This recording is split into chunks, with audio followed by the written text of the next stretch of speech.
Imagine a Europe that never became Europe, a land where the cross never rose over its cathedrals, where the empires that shaped the course of civilization never existed. That world almost became reality in the year 717 AD. For 2 years, the greatest city on earth, Constantinople, stood surrounded, a city of 1 million souls, the capital of the Eastern Roman Empire, and across its walls, a storm was waiting. An army of 200,000 soldiers and 1,800 ships under the banner of the Umayyad Caliphate. The fate of an empire and the future of Europe would be decided in just 48 hours.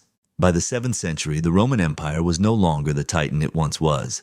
The West had fallen long ago, leaving only the East, the Byzantines, to endure. Even that last fragment now stood alone, surrounded by enemies, weakened by civil wars, and betrayed by its own generals. When the Arab forces crossed into Anatolia, there was no one left to stop them. City after city fell to flames until at last they reached the ultimate prize, Constantinople. The Umayyad Caliph Sulayman ibn Abd al-Malik sent his brother Maslama to finish Rome's last breath. Their fleet blackened the Bosporus. The Byzantines, led by a new and untested emperor, Leo III, had fewer than 50,000 defenders. Against them, an army 4 times larger, and yet, Leo knew something his enemies did not. The city itself was a fortress, built by centuries of genius. Double walls, hidden harbors, and secret weapons. Somewhere deep within the palace workshops, Byzantine engineers guarded a secret that had saved the empire once before: Greek fire. A weapon so terrifying its formula was kept secret even from emperors. When unleashed, it burned upon the sea itself. Water could not extinguish it. It clung to ships, to men, to armor, turning entire fleets into floating pyres. But Leo hesitated. He had only a few siphon ships left. If Greek fire failed, the sea gates would fall, and with them the empire. In August 718, the final assault began. The Arab fleet advanced through the narrow waters of the Bosporus. On the walls, the Byzantines prepared for their last stand. And then the order came: release the fire.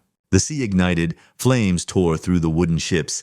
Men screamed as the water itself burned beneath them. The Arab fleet broke, panicked, and scattered. The next day, a violent storm struck, destroying what remained of the invaders' navy. In just 48 hours, the largest siege in centuries turned into a catastrophic defeat. Starvation and disease followed. With no supplies and no fleet, the Arab army had no choice but to retreat. Constantinople had survived, and with it, Europe. Historians call it one of the most decisive moments in human history.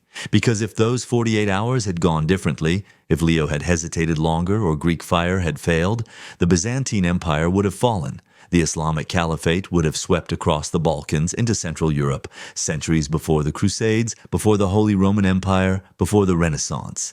The entire history of Europe, religion, culture, science, would have taken a completely different path.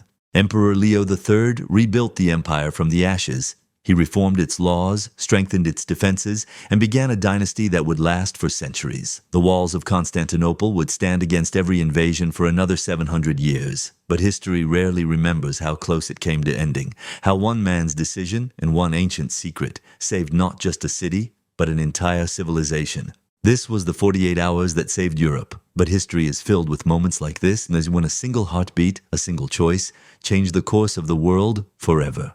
The past is never gone. It waits to be remembered. Subscribe to the universe, where history lives again.